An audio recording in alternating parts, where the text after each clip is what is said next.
एक अधूरी क्लास हमेशा अधूरी जानकारी देती है, इसलिए क्लास को अंत तक देखें। सभी को नमस्कार। मैं Hemlata Verma HC² Hemlata coaching classes में आप सभी का स्वागत करती हूँ। प्यारे बच्चों, लास्ट क्लास में हमने आपको सर्कुलेटरी सिस्टम और ट्रांसपोर्ट सिस्टम यानी कि परिसंचरण तंत्र, परिवहन तंत्र को डिफाइन किया था। और प्यारे बच्चों, आज की इस क्लास में हम क्या पढ़ेंगे? ह्यूमन ब्लड वेसल्स यानी कि मानव रक्त वाहिकाएं या फिर हम वाहिनियों को डिटेल में पढ़ेंगे। हम यहाँ पर आपको डिफरेंस की फॉर्म में लिखकर दिखा रहे हैं, या फिर आप ये भी कह सकते हैं कि हम तीनों का कंपैरिजन कर रहे हैं, यानी कि कंपेयर कर रहे हैं, तुलना कर रहे हैं। ये हमारी धमनी यानी कि आर्टरी है, ये शिरा यानी कि वेन है, और ये हमारी केशिकाएं यानी कि कैपिलरीज हैं। लेकिन लास्ट टॉपिक तक आपके लिए सभी कुछ क्या था? कैपिलरीज थी, जिनमें से कुछ का नाम हमने धमनी या शिरा रखा था, यानी कि आर्टरी या वेन रखा था। लेकिन अब तीनों के अंदर क्या क्या डिफरेंस होते हैं जिससे हम उन्हें अलग अलग नाम देते हैं, उसे डिटेल में पढ़ेंगे। और यहाँ से आपको हर एक जगह से एक क्वेश्चन मिल रहा है, एग्जाम में आने वाला एक एक क्वेश्चन आपको यहाँ से पूरा मिल रहा है, इसलिए आपको कुछ भी स्किप नहीं करना है। और प्यारे बच्चों, इसके साथ साथ आपको ध्यान रखना है इस बात का कि ज़रूरी नहीं है कि एग्जाम के अंदर इन तीनों के बीच में ही डिफरेंस लिखने को आएगा या कंपेयर करके कंपैरिजन लिखने को आएगा। हो सकता है वे आपसे केवल इन दोनों का भी पूछ सकते हैं, और हो सकता है कि वह तीनों का भी पूछ सकते हैं। तो आपको यहाँ से प्रॉपर तीनों ही तैयार करने हैं, क्योंकि यहाँ से आपके बहुत सारे क्वेश्चंस भी तो बन रहे हैं जो एग्जाम्स के अंदर आएंगे। तो सबसे पहले, और प्यारे बच्चों, जिनको नोट करते में प्रॉब्लम होती है, ठीक है, जो नोट नहीं कर पाते हैं जल्दी जल्दी, क्योंकि पहले समझना ज़रूरी है, इसलिए आप इनके स्क्रीनशॉट लेते जाएं और पहले ठीक से समझें, उसके बाद ही आप इन्हें लिखना स्टार्ट करें। हमारा टॉपिक है ह्यूमन ब्लड वेसल्स यानी कि मानव रक्त वाहिकाएं। ये हमारा एक पोर्शन, यहाँ हम धमनी की यानी कि आर्टरी के बारे में लिखेंगे, फिर हम शिरा यानी कि वेन के बारे में लिखेंगे, और फिर हम हमारी जो केशिकाएं हैं, कैपिलरीज हैं, उनके बारे में लिखेंगे। तो धमनियाँ क्या होती हैं? ठीक है, ये जो धमनी है वह क्या होती हैं? धमनियाँ वो रक्त वाहिकाएं हैं जो O2 युक्त रक्त को हृदय से शरीर के विभिन्न ऊतकों तक लेकर जाती है। तो प्यारे बच्चों, आपको बिल्कुल भी कंफ्यूज नहीं होना है कि जब मैम ने फेफड़े के बारे में पढ़ाया था तो वहाँ तो ये कहा था कि वो डीऑक्सीजनेटेड होती है, यानी कि वह उनमें ऑक्सीजन नहीं होता है। तो आपको याद रखना है वो पल्मोनरी आर्टरी थी। क्या थी? वह पल्मोनरी धमनी थी, यानी कि फुफ्फुसीय धमनी थी। हम अभी उसकी बात नहीं कर रहे हैं। अभी हम कॉमन हमारी जो धमनी होती है वह क्या करती है, हम उसके बारे में बात कर रहे हैं। तो ये जो हमारी धमनियाँ होती हैं, आर्टरी होती हैं, जिन्हें सिर्फ आर्टरी कहा जाता है, फुफ्फुसीय धमनी नहीं कहा जाता है, पल्मोनरी आर्टरी नहीं कहा जाता है, सिर्फ और सिर्फ आर्टरी कहा जाता है, सिर्फ और सिर्फ धमनी कहा जाता है। वह क्या करती है कि वह जो O2 युक्त यानी कि ऑक्सीजन युक्त रक्त को हृदय से शरीर के विभिन्न ऊतकों तक लेकर जाती है। ऊतक क्या होते हैं? तो प्यारे बच्चों, आपको पता है टिश्यू होते हैं, और टिश्यू किससे मिलकर बना है?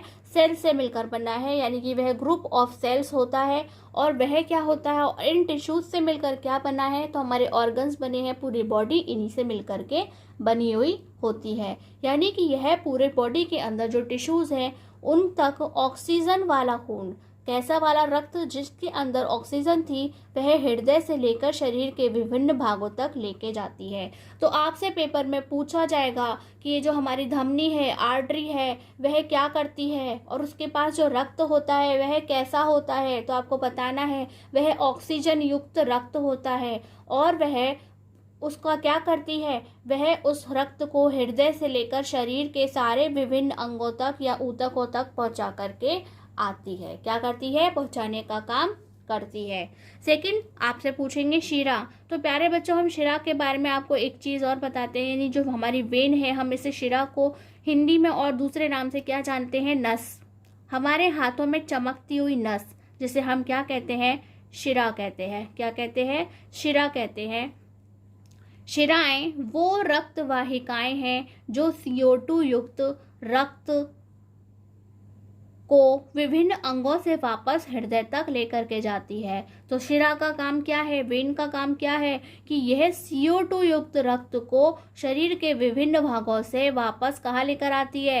हृदय में लेकर के आती है। कहाँ लेकर के आती है? हृदय में लेकर के आती है। यानी कि धमनी लेकर जाती है और शिरा CO2 वाले को वापस लाती है। क्या करती है? CO2 वाले को वापस लेकर के आती है। और ये जो हमारी केशिकाएं हैं, कैपिलरीज हैं, वह क्या करती हैं? तो ये सबसे छोटी रक्तवाहिकाएं हैं। ये क्या होती हैं? ये सबसे छोटी रक्तवाहिकाएं होती हैं जो धमनी और शिरा को जोड़ती हैं। क्या करती हैं? ये धमनी और शिरा को जोड़ने का काम करती हैं। ठीक है, आपको अच्छे से समझना है कि ये हमारी धमनी है और ये हमारी शिरा है, और इनको आपस में बीच में कौन कनेक्ट कर रहा है? कैपिलरी इन्हें जोड़ने का काम करती है। प्यारे बच्चों, अभी हम इसे आपको डायग्राम में भी समझाएंगे। इंग्लिश में देखते हैं बच्चों। The arteries are the blood vessels, यानी कि आर्टरीज क्या हैं? ब्लड वेसल्स हैं। कैसी हैं? That deliver O2 rich blood, यानी कि जो क्या देने का काम करती हैं? क्या पहुंचाने का काम करती हैं? जैसे कि डिलीवरी बॉय क्या करता है? घर पे डिलीवरी देने आता है, हमारे सामान की डिलीवरी देने आता है। उसी तरह से ये जो हमारी ब्लड वेसल्स हैं, जिनका नाम आर्टरीज है, वह क्या डिलीवर करने आती हैं? ऑक्सीजन रिच ब्लड, यानी कि जिसके पास बहुत सारा ऑक्सीजन है, from the heart to the tissue of the body, यानी कि हमारी पूरी बॉडी के अंदर जितने भी टिश्यूज हैं वहां तक यह ऑक्सीजनेटेड ब्लड को पहुंचाने का काम करती है। और ये जो हमारी शिरा है, प्यारे बच्चों, हमने बताया था कि शिरा को और क्या है? हम नसें कहते हैं। जो नीली नीली नसें चमकती हुई दिखाई देती हैं, हम उन्हें क्या कहते हैं? वेन्स कहते हैं। Veins are the blood vessels, veins क्या है? वह भी ब्लड वेसल्स है, उनमें ब्लड होता है। दैट कैरीज CO2, क्या है? उनके पास में CO2 रिच ब्लड होता है। क्या होता है? CO2 रिच ब्लड होता है, यानी कि वो डीऑक्सीजनेटेड ब्लड होता है। Away from the tissues of blood to heart, और यह क्या करते हैं कि जो हमारी पूरी बॉडी है वहाँ से CO2 रिच ब्लड को हमारे हार्ट तक पहुँचाने का काम करते हैं, यानी कि यह ले जाने का काम करते हैं और ये वापस लाने का काम करते हैं। जब यह जाते हैं तो उसके अंदर बहुत सारी ऑक्सीजन होती है, लेकिन जब ये लौट कर आता है तो सिर्फ इसके पास में CO2 होती है। लास्ट है हमारी कैपिलरीज में, these are the smallest blood vessels. देखिए ये अपने आप में क्वेश्चन कि हमारे बॉडी के अंदर जो स्मॉलेस्ट ब्लड वेसल्स होती हैं वे क्या होती हैं? तो आप क्या कहेंगे? कैपिलरीज होती हैं। आपको एक क्वेश्चन ये भी मिल गया, ठीक है। That connects arteries and veins, ठीक है, और उसका काम क्या है? वो आर्टरी और वेन्स को आपस में कनेक्ट करती है, जोड़ने का काम करती है। और प्यारे बच्चों, आपको अच्छे से इस बात को याद रखना है कि ये जो हमारी आर्टरी है, यह पल्मोनरी आर्टरी बिल्कुल भी नहीं है। यह सिर्फ और सिर्फ आर्टरी है, जिसे सिर्फ आर्टरी कहा जाएगा, और जिसके आगे पीछे कोई दूसरा नाम नहीं लगा होगा। ये वही आर्टरी है और ये वही वेन्स है जिसके आगे पीछे कोई नाम नहीं लगा होगा, यानी कि ये पल्मोनरी वेन नहीं है जो हमने रेस्पिरेटरी सिस्टम के अंदर पढ़ी थी। यह क्या है? सिर्फ और सिर्फ वेन्स है। क्या है? सिर्फ और सिर्फ इसे वेन्स कहा जाता है। प्यारे बच्चों, जब आप इसे प्लूरल फॉर्म में पढ़ेंगे तो वेन्स पढ़ना। क्या पढ़ना? वेन्स पढ़ना, यानी कि जेड का साउंड पीछे आना चाहिए, ठीक है। तो आपको अच्छे से याद रखना है कि ये सिर्फ आर्टरी है, ये सिर्फ वेन्स है। क्या है? वेन्स है, ये सिर्फ वेन है। तो प्यारे बच्चों, आप इस डायग्राम में अच्छे से देख सकते हैं कि ये जो है वह क्या है? हमारी धमनी यानी कि आर्टरी बनी हुई है, और यह क्या है? ये टुकड़ों में यानी कि सब डिवाइडेड हो रही है और जाकर आगे विभाजित होती है। उनको हम क्या कहते हैं? हिंदी में हम उन्हें धमनिकाएं कहते हैं, और इंग्लिश में यहाँ पे आपके लिए आर जो होता है वह साइलेंट हो जाता है, और एस जो है वो जेड की साउंड में पढ़ा जाता है, यानी कि आर्टीरियोल्स पढ़ते हैं। क्या पढ़ते हैं? आर्टीरियोल्स पढ़ते हैं। और ये क्या है? ये हमारी शिरा यानी कि वेन है। क्या है? ये हमारी वेन है, और ये जो है इसके टुकड़ों में डिवाइड हो रही है। क्या हो रहा है? आप इसे वेन्स नहीं, केवल वेन ही लिखें कि ये हमारी एक वेन है, और यह जब ये टुकड़ों में डिवाइड हो रही है यानी कि सब डिवाइडेड हो रही है, विभाजित होती है, तो हिंदी में इसे शिरिका कहा जाता है। क्या कहा जाता है? शिरिका कहा जाता है। लेकिन इंग्लिश में इसे वेन्यूल्स कहा जाता है। क्या कहा जाता है? वेन्यूल्स कहा जाता है। तो आपने देखा प्यारे बच्चों कि आपको 2 अलग अलग कलर्स में दिखाई दे रही है। क्या दिखाई दे रही है? 2 अलग अलग कलर्स में दिखाई दे रही है। तो ये जो हमारा ब्लू वाला पार्ट है वह कैसा है, तो आप कहेंगे कि वह वेन है। उसके अंदर क्या बहता है कि उसके अंदर CO2 वाला ब्लड होता है। कौन सा होता है? डीऑक्सीजनेटेड ब्लड होता है, यानी कि कार्बन डाइऑक्साइड जो युक्त रक्त होता है वह पाया जाता है। और ये जो है हमारा रेड कलर का आपको पोर्शन दिखाई दे रहा है, यह कैसा होता है, तो आप कहेंगे ऑक्सीजनेटेड ब्लड होता है, यानी कि इस सभी के अंदर ऑक्सीजन युक्त रक्त पाया जाता है। लेकिन ये जो बीच का पोर्शन है क्या है? ये जो बीच का पोर्शन है यह आपस में किससे जुड़ा हुआ होता है? कैपिलरीज से जुड़ा होता है। किससे जुड़ा हुआ होता है? कैपिलरीज से जुड़ा हुआ होता है। ये डायरेक्ट एक दूसरे से अटैच्ड नहीं होते हैं। तो ये आगे जाकर के बीच में जो बहुत महीन महीन आपको पोर्शन दिखाई दे रहा है ये और पतला होता जा रहा है। तो वह किससे जुड़ रहा है? कि वह केशिकाओं का एक जाल होता है। क्या होता है? वह केशिकाओं का एक जाल होता है, जिसे क्या कहते हैं? Network of capillaries. क्या कहते हैं? नेटवर्क ऑफ कैपिलरीज होती हैं। ये एक दूसरे से डायरेक्ट नहीं जुड़ते हैं। तो ये जो धीरे धीरे सब डिवाइडेड होकर के एक दूसरे से जुड़ रहे हैं उन्हें ही हम क्या कहते हैं? कैपिलरीज कहते हैं। क्या कहते हैं? कैपिलरीज कहते हैं। देखिए हमने इनको डिवाइड होने पर भी क्या लिखा है? केशिकाएं, कैपिलरीज। तो ये क्या थी? ये आर्टरी है, ये हमारी वेन है, लेकिन ये आपस में किससे जुड़ी हुई हैं? तो आप कहेंगे कि ये केशिकाओं से जुड़ी हुई हैं। किससे जुड़ी हुई हैं? ये केशिकाओं से जुड़ी हुई हैं। यानी कि जो हम जिन्हें हम कैपिलरीज कह रहे हैं वे क्या है? आर्ट्रियोल्स हैं, वह आर्टीरियोल्स हैं। क्या हैं? वो हमारी वेन्यूल्स हैं। वह क्या बोलते हैं? हम उन्हें नेटवर्क ऑफ कैपिलरीज कहते हैं, यानी कि केशिकाओं का जाल कहते हैं। और प्यारे बच्चों इसमें जो और नोटिस करने वाली चीज़ें हैं वह क्या है? तो आप देख रहे होंगे कि यहाँ पर जो ब्लड का फ्लो है आप देख रहे हैं कि यहाँ से जाता है और बाहर निकल जाता है, यानी कि यहाँ पे कोई रोक नहीं है और यह दोनों तरफ से निकल सकता है। लेकिन ये जो हमारी शिरा यानी कि वेन है वह क्या है? सिर्फ एक ही डायरेक्शन में, यानी कि इधर की ही डायरेक्शन में जाती है। और नोटिस कीजिए ये जो एरोज है वह आपको क्या बता रहे हैं कि ब्लड हमेशा कहाँ से जाता है? आर्टियोज से, यानी कि जो हमारी आर्टरी है उससे वेन तक पहुँचता है। कैसे पहुँचता है? आर्टरी से वेन तक पहुँचता है। यानी कि बॉडी के अंदर जो ब्लड है वो ऑक्सीजन वाला ब्लड पहुँचता है, लेकिन धीरे धीरे जब ऑक्सीजन ख़त्म हो जाती है और कार्बन डाइऑक्साइड निकलती है तो वह यहाँ से कहाँ चला जाता है? वेन्स में चला जाता है। ठीक है, यह है O2 वाला है ब्लड, यानी कि इसके अंदर ऑक्सीजन भरी हुई है और इसके अंदर कार्बन डाइऑक्साइड होती है। यह आपको ठीक से याद रखना है। और ये जो पोर्शन, जो हम बीच का पोर्शन बोल रहे हैं जिससे ये आपस में कनेक्टेड है, उसे ही हम क्या कहते हैं? कैपिलरीज कहते हैं, केशिकाएं कहते हैं। और ये उन्हीं का एक नेटवर्क यानी कि एक जाल होता है। सेकंड देखते हैं फुफ्फुसीय धमनी। फुफ्फुसीय धमनियाँ हृदय के दाहिनी ओर से फेफड़े तक ऑक्सीजन रहित रक्त को ले जाती हैं। तो प्यारे बच्चों ये वापस से हम फुफ्फुसीय धमनी पे पहुंच गए, यानी कि पहले हम सिर्फ धमनियों के बारे में पढ़ रहे थे, लेकिन इस बार हमने फुफ्फुसीय धमनी के बारे में लिखा है, क्योंकि यहाँ से हमसे क्वेश्चन पूछा जाता है। क्या क्वेश्चन पूछा जाता है कि ये जो हमारी फुफ्फुसीय धमनी होती हैं उनमें कैसा रक्त बहता है? तो आप क्या कहेंगे? ऑक्सीजन रहित। कैसा? ऑक्सीजन रहित होता है, यानी कि वहाँ पे ऑक्सीजन नहीं होती है। और इसका दूसरा मतलब क्या है? इसी बात का दूसरा मतलब यह है कि यहाँ पे CO2 जनित, यानी कि कैसा? जिसके अंदर कार्बन डाइऑक्साइड हो, ऐसा रक्त पाया जाता है। तो आपका बात का मतलब ठीक से समझिएगा कि जो हमारी फुफ्फुस धमनियाँ होती हैं उनमें कैसा रक्त बहता है? तो आप कहेंगे ऑक्सीजन रहित होता है या फिर कार्बन डाइऑक्साइड युक्त होता है। ठीक है, अगर ऑक्सीजन नहीं है इसका मतलब क्या है? कार्बन डाइऑक्साइड है। बात का मतलब ठीक से समझिएगा बच्चों। और वह क्या कर रहा है कि वह हृदय के दाहिनी ओर से, कहाँ से? हृदय के दाहिनी ओर से फेफड़े तक जाता है। कहाँ जाता है? वह फेफड़ों तक जाता है। ठीक है, इसका मीनिंग क्या है? इसका मीनिंग यही है कि ये वही धमनियां हैं, ये वही फुफ्फुस धमनी है जो फेफड़े में आकर के क्या कहती है कि तुम मुझे ऑक्सीजन दो, क्योंकि उसके पास ऑक्सीजन नहीं है। तुम मुझे ऑक्सीजन दो, मैं तुम्हें कार्बन डाइऑक्साइड दूंगी, क्योंकि उसके पास क्या है? उसके पास तो CO2 है।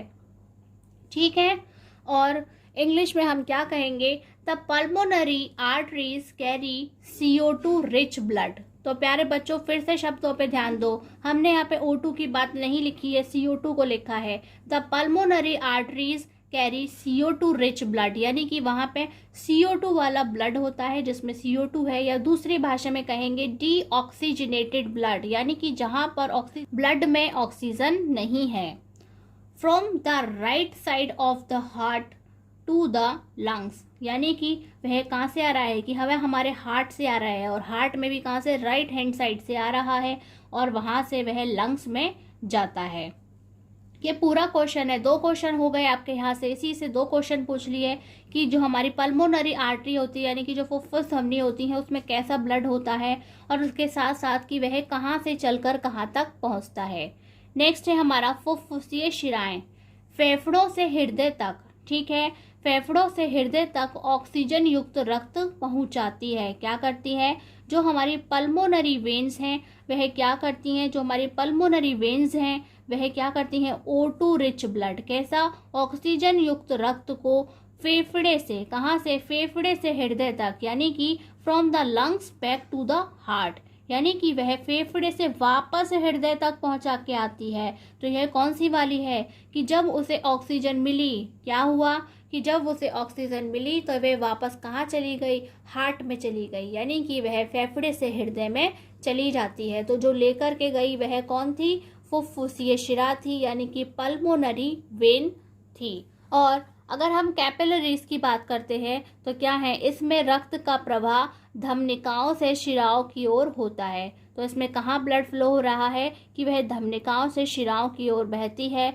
यानी कि blood flows from arterioles to venules, कहाँ होता है, आर्टियोल्स टू वेन्यूल्स, यानी कि वह धमनिकाओं से शिराओं में बहता है। हमने इसका डायरेक्शन आपको बता दिया है, जैसे इनका डायरेक्शन बताता है ऐसे इसका डायरेक्शन भी आपको बता दिया है।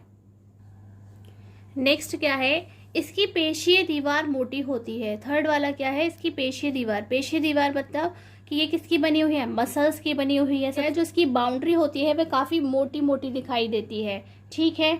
किस तरह से मोटी दिखाई देती है, तो प्यारे बच्चों आप देख सकते हैं ये क्या है, मान लीजिए कि वह इस तरह से गोल गोल है।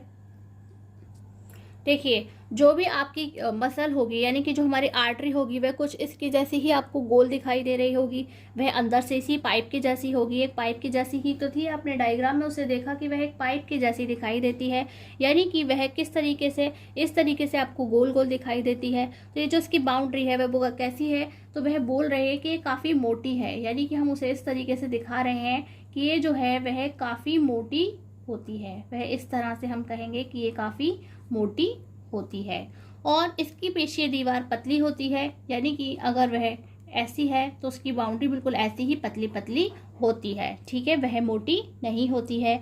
किसी भी प्रकार की पेशीय दीवार नहीं होती, यानी कि कैपिलरीज आपको पता है, हम बता चुके हैं कैसी होती हैं, केशिकाएं, नाम से पता है। जो हमारे हेयर होते हैं, क्या होते हैं, हमारे हेयर होते हैं, यानी कि जो बाल होते हैं कितने पतले होते हैं, कितने पतले होते हैं। क्या हम बता सकते हैं कि उसके अंदर कोई पेशीय दीवार होती है, नहीं बता सकते, वह तो बहुत ही ज़्यादा पतले, बहुत ही महीन बारीक होते हैं, इसलिए हम कहेंगे कि वहाँ पे किसी भी प्रकार की कोई केशीय दीवार नहीं होती है, कोई भी पेशीय दीवार नहीं होती है। It's muscular wall is thick, यानी कि आपने क्या देखा है, कैसी है, इसकी जो है वह काफ़ी मोटी मोटी वॉल्स यानी कि बाउंड्रीज बनी हुई होती हैं। It's muscular wall is thin, वह काफ़ी पतली बनी हुई होती है, और यहाँ पर कोई वॉल ही प्रेजेंट नहीं होती है। There is no muscular wall, वहाँ पे कोई भी मस्क्यूलर वॉल नहीं होती है। और सेकंड है हमारा, यानी कि हमारा फोर्थ है वह क्या है, इसका व्यास कम होता है। व्यास यानी कि वह चीज़, वह एक लाइन जो उसे 2 पार्ट्स में इक्वली डिवाइड कर दे, क्या है, 2 पार्ट्स में इक्वली डिवाइड कर दे, उसे हम क्या कहते हैं, व्यास कहते हैं। तो इसका व्यास कम होता है, इट्स डायामीटर इज लेसर, ठीक है। हम कंपैरिजनली बोल रहे हैं कि इसका व्यास कम होता है, क्योंकि इसकी बाउंड्री इतनी मोटी थी कि जगह बीच में खाली बहुत कम रह गई। अब जगह कम रह गई है, इट मीन्स कि इसका जो डायामीटर है वह भी कैसा हो गया, कम हो गया, जो व्यास है वह इसका कम हो जाता है। लेकिन यहाँ पर आप देखेंगे कि बाउंड्री बहुत पतली थी, यानी कि अंदर काफ़ी स्पेस खाली है, ठीक है। अब स्पेस खाली है तो अगर हम इसे 2 पार्ट्स में डिवाइड करेंगे, इक्वली 2 पार्ट्स में डिवाइड करेंगे, तो वह क्या होगा, वह आपको काफ़ी बड़ी लाइन दिखाई दे रही होगी। ये छोटी लाइन दिख रही थी और ये आपको बड़ी लाइन दिखाई दे रही है। इट मीन्स इसका व्यास ज़्यादा होता है, इट्स डायमीटर इज ग्रेटर। और प्यारे बच्चों यहाँ पे हमने खाली पोर्शन छोड़ दिया है कि भाई अगर मस्क्यूलर वॉल ही नहीं है तो फिर इसका डायमीटर कहाँ से लाएंगे, यानी कि इसका कोई डायमीटर नहीं होता है।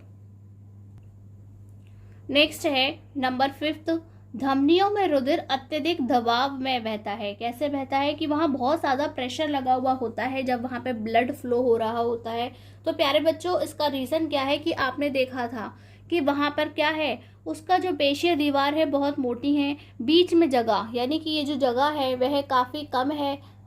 कम होने की वजह से क्या है, जब जगह कम होती है और ब्लड बहना है तो वहाँ पे क्या होगा, बहुत ज़्यादा प्रेशर जनरेट होता है इनके ऊपर, यानी कि ये कैसी होती हैं, बहुत ज़्यादा प्रेशर लेती हैं।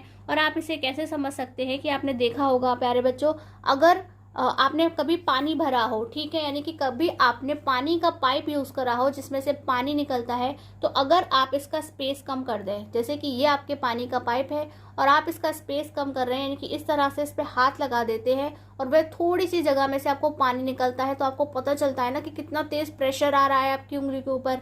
आपको फील होता है ना कि कितना ज़्यादा प्रेशर है, किस तरीके से जो पानी है वह बाहर निकलता है। यानी कि अगर स्पेस कम हो जाता है, किसी जगह पर स्पेस कम होता है तो वहाँ पर कम स्पेस के अंदर प्रेशर ज़्यादा लगता है। क्या लगता है, प्रेशर वहाँ पर ज़्यादा लगता है। लेकिन अगर इसे खुला छोड़ दिया जाएगा तो वहाँ पर इतना प्रेशर जनरेट नहीं होता है, क्योंकि वहाँ पर स्पेस क्या होता है, ज़्यादा होता है, इसलिए प्रेशर जो कम वहाँ पर कम जनरेट होता है।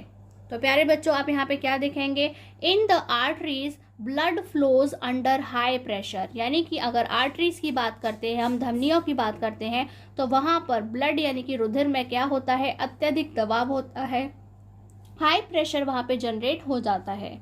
और जो हमारी शिराएं होती हैं वहाँ पर क्या होता है, कम दबाव होता है। क्या होता है, वहाँ पर लो प्रेशर होता है, क्योंकि वहाँ पर क्या है, वहाँ पर उनके बीच में खाली जगह ज़्यादा होती है, यानी कि उनकी जो हमारी मस्क्यूलर वॉल थी, पेशीय दीवार थी, वह कैसी थी, पतली थी। खाली जगह ज़्यादा होने की वजह से वहाँ पर प्रेशर इतना नहीं लगता है। और जो हमारी कैपिलरीज हैं, केशिकाओं में रुधिर बहुत ही कम दबाव के साथ बहता है। कैसे बहता है, बहुत ही कम दबाव के साथ में बहता है। In the capillaries blood flows with extremely low pressure. कैसे होता है, एक्सट्रीमली लो प्रेशर वहाँ पर होता है, क्योंकि यहाँ पर इसके पास कोई भी मस्क्यूलर वॉल नहीं होती है कि जिसकी वजह से इसके ऊपर किसी तरीके का प्रेशर जनरेट हो। नेक्स्ट है नंबर 6, धमनियों में कपाट नहीं होते।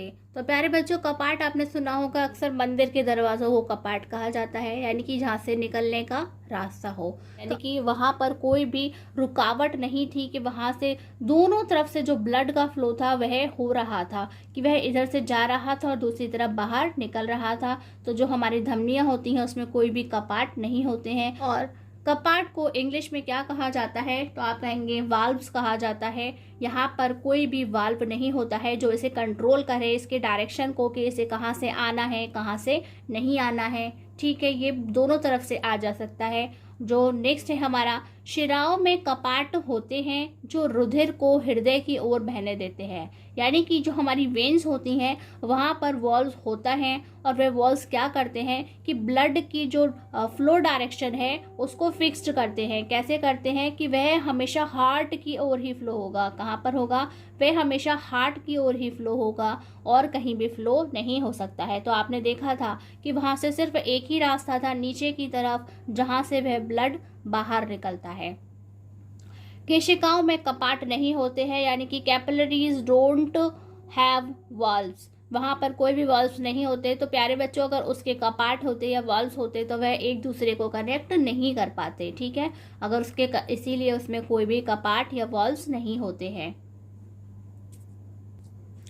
नेक्स्ट है हमारा 7 नंबर, धमनियां शरीर में गहराई में स्थित होती हैं, यानी कि प्यारे बच्चों आपको पता है ये कैसी होती हैं, रेड कलर की होती हैं। आर्टरीज जो है वह कहाँ है, डीप इन द बॉडी, कहाँ पर है, डीप इन द बॉडी, यानी कि गहराई में होती हैं और ये रेड कलर की होती है। तो आपने अपनी स्किन पे बहुत कम देखा होगा कि आपको रेड रेड कुछ दिखाई दे रहा हो अंदर से चलता हुआ। ठीक है, दिखाई देती हैं कुछ लोगों की बॉडीज पे, लेकिन बहुत कम दिखाई देती हैं क्योंकि ये गहराई में होती हैं, काफ़ी डीप के अंदर होती हैं। और जो शिराएं होती हैं वह त्वचा के समीप होती हैं, यानी कि जो स्किन होती है उसके पास में होती हैं। इसीलिए हमारे हाथों पर नीली नीली नसें, हमारे हाथ और पैरों पर चमकती हुई नीली नीली नसें आसानी से देखी जा सकती हैं। केशिकाएं पूरे शरीर तथा अंगों में जाल के रूप में होती हैं। ठीक है। Capillaries form a network all over the body and in the organs, यानी कि जो केशिकाएं हैं, कैपिलरीज है, वह पूरी बॉडी के अंदर होती हैं और उनका एक अपना स्ट्रॉन्ग नेटवर्क होता है। और आज का हमारा लास्ट 8th नंबर का जो पॉइंट है वह क्या है? सबसे बड़ी धमनी महाधमनी है। प्यारे बच्चों, एग्जाम में ये भी पूछा जाता है कि जो हमारे शरीर के अंदर धमनी है, सबसे बड़ी धमनी कौन सी है, यानी कि लार्जेस्ट आर्टरी कौन सी है। तो हिंदी में तो उसे महाधमनी कहा गया है, लेकिन इंग्लिश में उसका एक अलग नाम है, जिसे क्या पढ़ते हैं? एओर्टा। एओर्टा। आर यहाँ पे साइलेंट है, प्रोनाउंसिएशन पे ध्यान दें। आप इसे क्या पढ़ेंगे? एओर्टा पढ़ेंगे। ठीक है। तो ये जो हमारी लार्जेस्ट आर्टरी है वह कौन है? एओर्टा है, और हिंदी में वह महाधमनी है। और इसके साथ साथ एक क्वेश्चन और मिल गया आपको, यह सबसे बड़ी रक्त नलिका भी है, यानी कि यह सबसे बड़ी है। इसके अलावा पूरे शरीर के अंदर कोई भी रक्त नलिका नहीं है, यानी कि ना तो धमनी में, ना शिरा में, ना कैपिलरीज में। इन तीनों में कंपेयर करते हुए है कौन है? सबसे बड़ी नलिका होती है, यानी कि इससे बड़ी ब्लड वेसल पूरी बॉडी में कोई दूसरी नहीं होती है। ठीक है। इसका नाम भी बता दिया और कंपैरेटिवली ये भी बता दिया कि सबसे बड़ी तीनों में यही होती है। And also the largest blood vessels, यानी कि पूरी बॉडी की सबसे बड़ी ब्लड वेसल भी यही है और सबसे बड़ी आर्टरी भी यही है। तो ये आपको यहाँ से 2 क्वेश्चन मिल गए हैं। और इसके अलावा प्यारे बच्चों, सभी जो हमने आपको क्वेश्चंस लिखवाए हैं ना, सभी पॉइंट्स, सभी क्वेश्चंस हैं, कोई भी फालतू में लिखवाया नहीं गया है। सबसे बड़ी शिरा इंफीरियर वेना कावा है, यानी कि जो हमारी जो लार्जेस्ट वेन है वह क्या है? Inferior vena cava. और इंग्लिश में भी यह इंफीरियर वेना कावा ही है, यानी कि ये तो इंग्लिश नाम ही है, यानी कि इसका कोई हिंदी नाम नहीं है। ये इंग्लिश और हिंदी दोनों में सेम है। तो आपको इसका नाम लिखना है। स्पेशली पूछा जाता है कि सबसे बड़ी वेन कौन होती है, तो आप कहेंगे इंफीरियर वेना कावा। कौन सी होती है? इंफीरियर वेना कावा होती है। और जो हमारी कैपिलरीज हैं, ये सबसे छोटी रक्त वाहिकाएं होती हैं। जैसे कि सबसे बड़ी कौन सी है? आपने देखा कि जो महाधमनी है वह सबसे बड़ी है, उसी तरह से ठीक सबसे छोटी कौन है? तो हम क्या कहेंगे? जो हमारी कैपिलरीज हैं वह सबसे छोटी रक्त वाहिकाएं होती हैं, यानी कि these are the smallest blood vessels. कैसी होती हैं? ये सबसे छोटी ब्लड वेसल्स होती हैं, इनसे छोटी कोई दूसरी नहीं होती है। तो प्यारे बच्चों, आज की इस क्लास में हमने आपसे जितने भी पॉइंट्स को डिस्कस किया है, ह्यूमन ब्लड वेसल्स क्या होती हैं, यानी कि जो मानव के अंदर रक्त वाहिकाएं होती हैं वह कैसी होती हैं, कितने प्रकार की होती हैं, उनमें डिफरेंस कैसे कर सकते हैं, कंपैरिजन कैसे कर सकते हैं। ठीक है। यानी कि हम उसमें अंतर कैसे बता सकते हैं, उनकी तुलना कैसे कर सकते हैं। और हर एक पॉइंट आपको यहाँ पर क्वेश्चन ही क्वेश्चन दे रहा है, और ये सभी क्वेश्चन आपके एग्जाम में पूछे जाते हैं। तो आप आज की आज ही इन सभी को अच्छे से तैयार करेंगे, नोट्स लिखेंगे और इनका रिवीजन भी करेंगे। तो प्यारे बच्चों, यदि ये क्लास आपको अच्छी लगी हो तो please like, comment and share this class. और अभी तक यदि आपने हमारे चैनल को सब्सक्राइब नहीं किया है तो आज ही सब्सक्राइब करें, और साथ साथ नोटिफिकेशन बेल को भी ऑन करें। प्यारे बच्चों, डू रिमेंबर, याद रखिए, आज का काम आज ही खत्म कीजिए, कल के लिए बचाकर कुछ मत रखिए। आज की क्लास में बस इतना ही। नमस्कार, धन्यवाद।